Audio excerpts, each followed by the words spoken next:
everybody. I hope that you're fine.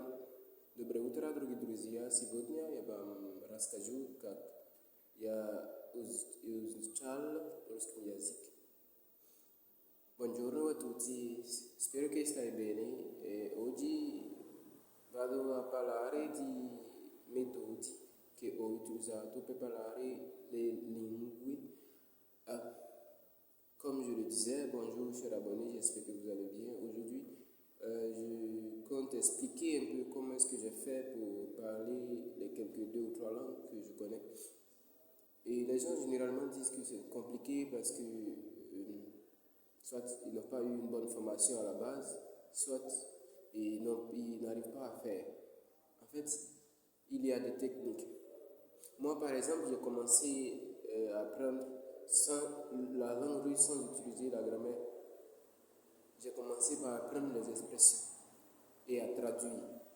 Donc la première méthode, c'est d'apprendre le vocabulaire et non la grammaire. Parce que la grammaire va t'envoyer à des obligations que tu ne pourras pas supporter. Par contre, en apprenant les vocabulaires, les expressions, tu peux facilement maîtriser la grammaire. Donc, au fur et à mesure que je faisais ça, j'arrivais un peu à maîtriser les points de grammaire et autres. Donc, je n'avais pas de problème à ce niveau. Et ensuite, j'utilisais aussi la traduction. C'est-à-dire que je traduis de la langue russe à la langue anglaise ou de la langue russe à la langue française. Comme ça, j'apprends 2 langues à la fois. Imaginons que je traduis de la langue russe à la langue italienne. Je fournis 2 efforts. Donc, j'apprends en russe et en italien, en traduisant en italien. Donc, c'est comme ça que j'ai fait. Et il en est de même pour l'espagnol. Je traduis des fois en italien pour aller en espagnol. Comme ça, j'arrive à garder le cap de mon apprentissage. Et puis, en apprenant, il faut se fixer des objectifs. Il faut dire que peut-être que mon objectif, c'est de parler russe en 6 mois ou en 1 an.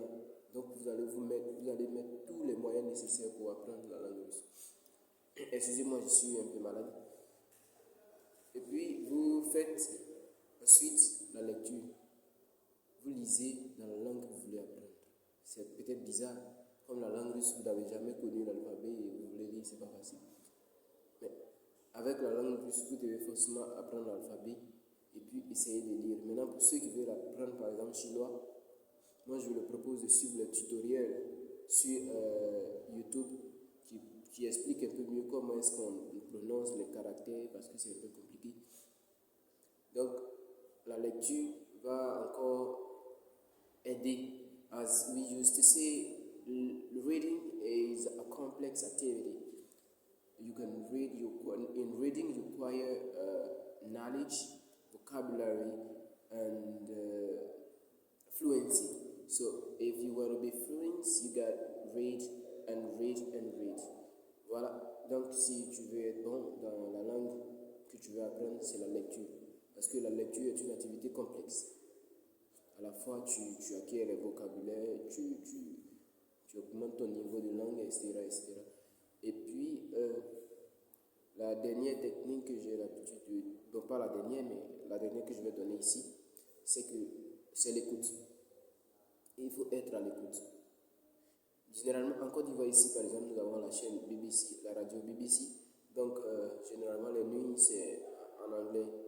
Donc, si tu veux apprendre, il faut commencer par écouter.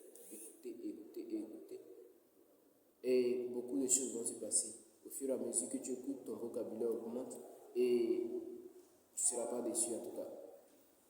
Il en est de même pour les autres langues. Si tu veux apprendre, il faut écouter. Il faut te donner les moyens. Parce que c'est ça le sacrifice. Il faut faire les sacrifices quand on veut apprendre. C'est le sacrifice qu'on fait. C'est pas facile. Apprendre plusieurs langues, c'est pas facile. Mais c'est un atout, c'est très bon. Surtout dans notre milieu, c'est très bon. Voilà, et donc, vous devez aussi échanger avec les autres, avec les personnes qui parlent la langue que vous voulez apprendre.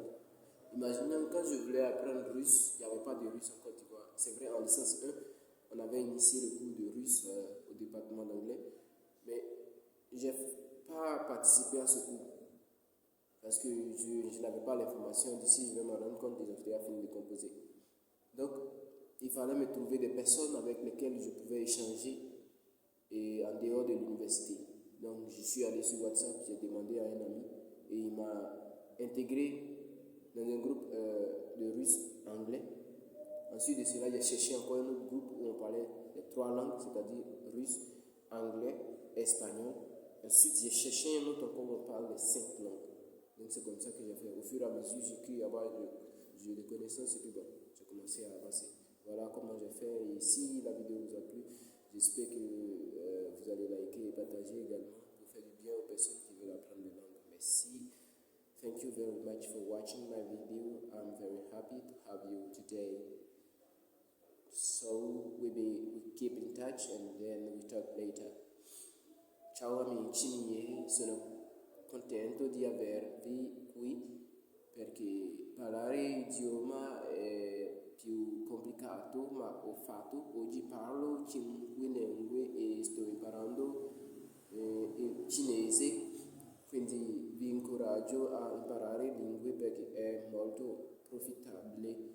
Ciao!